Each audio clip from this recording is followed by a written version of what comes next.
Hello, how is everyone?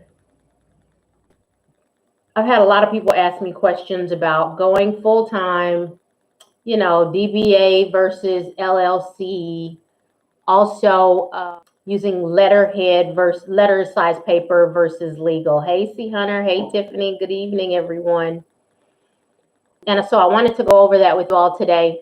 It's important because, I know that I said notary business is a constant business, whether the economy is good or whether the economy is bad. So the first thing that I'm going to talk about is the notary business and the cyclical nature of the notary business, right? There is not cyclical, but seasonal. Okay. So notary business can be seasonal, meaning through the months of, I would say, August to October, it slows down. Our business, the Elite Mobile Notary business, I've seen that dramatically decrease over the last month.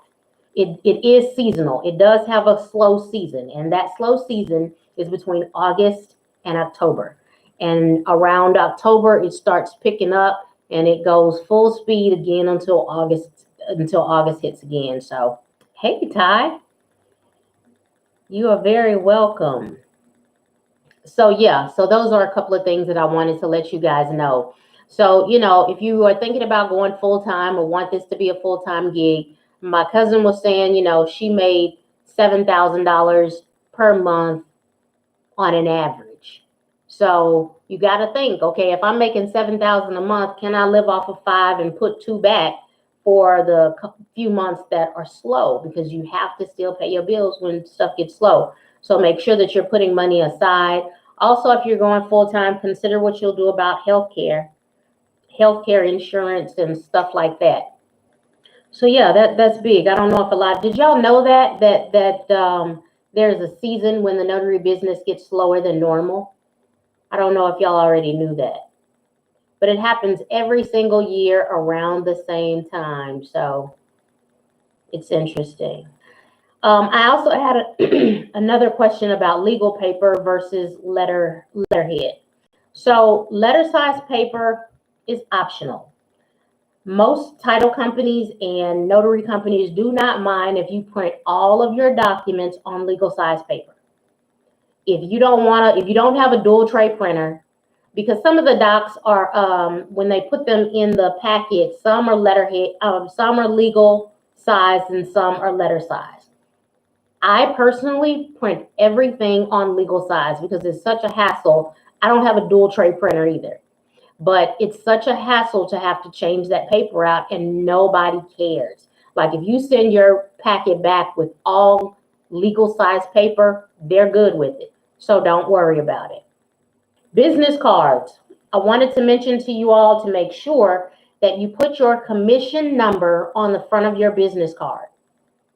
So a lot of people are getting business cards made, and your notary commission number going on front is a really good thing to have in case someone wants to look you up quickly. Some people pull up by name, but everybody pulls up by their commission number. My name is LaTanya Johnson. There are a lot of LaTanya Johnsons. So it may be best just to put your notary commission number. They type that into signingagent.com and you pull up immediately. I wanted to talk about the LLC versus DBA. So I had a couple of thoughts about this. And, for a lot of people who are just starting off, it can be costly just getting started with becoming a notary. I mean, you have to take the training and become a signing agent. And that whole packet through the NNA is about, I'd say, $300 to $400, right? You have to buy a printer. If you want a mentor, you have to pay for that. You have to pay for just, the paper, the ink for the printer, just all kinds of stuff. So when you first start out, do you have to have an LLC?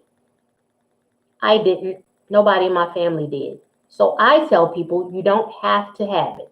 You can have a DBA, and right now most of those offices are closed, but you can, name your business if you want to, set it up as a DBA, get an EIN number through the IRS, and set your business up that way. Then as you grow and start making money as a notary, you can then set up your LLC. Now, why is it good to have an LLC? From a liability standpoint, you have E&O insurance, you have the bond, so that covers you. You have $100,000, $50,000 to $100,000 worth of insurance is what I recommend to most notaries. If somebody wanted to sue you, they would sue you both professionally, meaning your company, and individually. So will an LLC protect you from that? No, they're still going to sue you both ways. I have never heard of anybody being sued, though. Not to say that it doesn't happen, just it hadn't happened to any of us, so praise God, right? The major part of the LLC, in my opinion, is building business credit. So I don't know how your personal credit is, but building business credit just can help you, with a whole bunch of things so that you don't have to use your personal credit. And I'm going to probably do a whole video on that because there are some steps to it.